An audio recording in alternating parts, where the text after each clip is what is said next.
I was asked a question, and I said, well, I certainly can't see it in the next 5 years. You never know after that how football changes, because we've seen that happen before. But I just can't see them building a team in the next 5 years to compete with Manchester City and Liverpool. And yesterday's performance is evidence of that.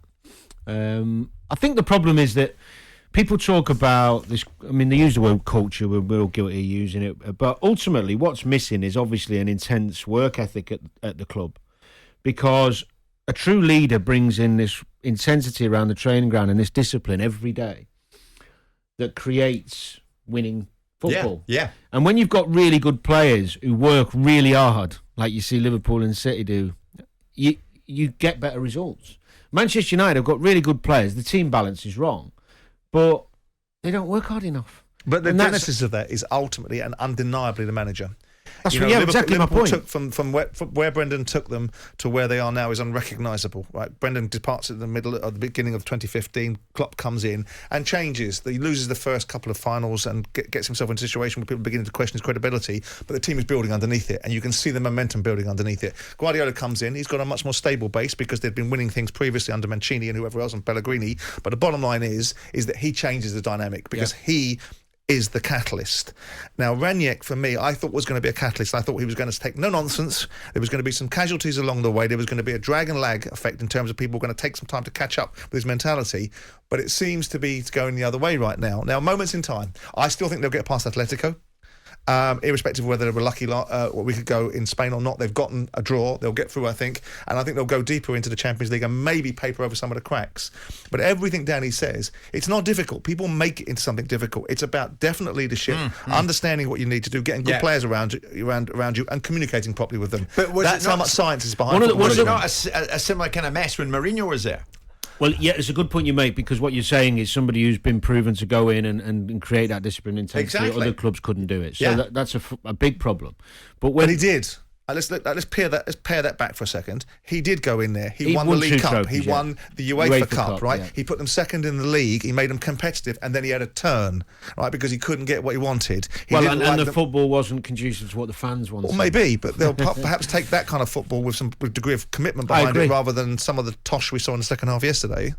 Yeah, no, it's a good point. I think we do sometimes look at Mourinho's time there with a negative lens on, and actually he did win two I think it really is a pivotal moment, though, in terms of Manchester United and where they're at. I mean, listen to Danny, and then react to this for me, mate. Players deciding that they're injured because they don't want their name to be associated with a battering by their rivals. There's a lack of effort during 90 minutes. A manager who comes in and changes formation and game plan every game. This is a recipe for disaster, says Dan, a United fan. Any formation you play is okay if you've got players who are prepared to give it a go and work hard, and they're just not doing the basics. But just going back to Simon's point about Ranić coming in, there was nothing in Ranić's CV to suggest he was going to be able to cope with the job that was in hand at Manchester United and the type of players that world-class players, or in brackets if you like, or superstars or top quality players, he'd never managed before.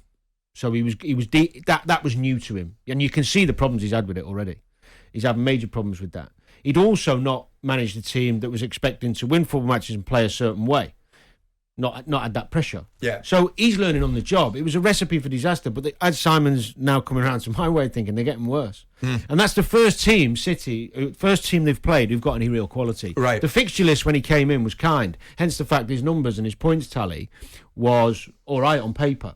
But any United fan who's been going to the games and watching the performances will tell you the truth. It's been bloody awful. You and I have spoken to some of the United hierarchy in recent weeks. Yeah. It's your view they should have gone for it there and then and gone for Pochettino and fought out whatever they should have fought out. If indeed it is Pochettino, and I remain unconvinced by that, but let's say that's their decision, that's what they want, then you PL get off the pot, right? If he costs you 20 million quid, you don't even blink at spending £100 million on a player. PSG said no. Well, that was down to Pochettino in terms of how Pochettino wanted to play that particular hand. If he wants to come to Man United and he's going to play the dance of the seven veils of PSG, that's up to him, right? But the bottom line is that if Manchester United wanted him, Manchester United go, bang, we're Man United, this is what we want. Exactly. We're the biggest club in the world. You're a manufactured club. Exactly. We want you here to rebuild us, right? This guy, the guy that we spoke to that was quite senior at Man United, that told us before certain things transpassed that they were going to win the Premier League in the next 5 years. You just said in the conversation you can't see Man United win the Premier League in the next 5 years. But if you want to start, you start on the right foot. You don't start if you don't know what you're doing. You make interim appointments. If you know who you want, If I didn't know who I wanted, interim appointment. If I know who I want, and it's an economic decision, get on with it. You spend money. You spend £75 million on Jadon Sancho. That's taken all season to get himself going. You spend £100 million on Pogba. Where's your return on investment there? What did you spend 20 million quid on a manager? Get him through the door. Start things moving. Start your engines, gentlemen. Did you think they missed the boat? I know we can talk about what Conte's not doing or doing at Tottenham, which is a very different club. Yeah, I do, because he's a proven winner. I can't understand Gary Neville's logic of talking about a I was proven just winner going to going to say, United. I agree. I said the same recently in my They column. should have gone and got 'Cause their the- 'cause man. the He's only- exactly what they need. The only reason Conte left Chelsea and left Inter Milan is because investment was being denied him, specifically at Inter Milan. Best players were being sold. Any indication United aren't going to spend £150 million a year every year, Always rain do. or shine. Yeah. So what would he have to leave United for? He'd be in there, and he could be there for 5 years, and he might need to disrupt it. And the argument, it causes disharmony. You know what that club needs? Some proper disharmony to liven a few people up and make them wake up and understand who they're playing for. For sure. I think they missed the boat. Yeah, come the I end do of the too. season now, should they do what they should have done months previous? Get the right man in for the job in the long term instead of this interim nonsense. Richard Arnold, a pivotal moment coming up for Richard Arnold and the rest of them at the end of this season. And is Pochettino the man? All sorts of questions about United. Having said all that, yes, City fans, I see the messages. Manchester City were sensationally good yesterday. It's 10:30. Jim White and Simon Jordan, Monday to Thursday morning 10 till 1 on AM, on DAB, via the talkSPORT app and on your smart speaker. talkSPORT.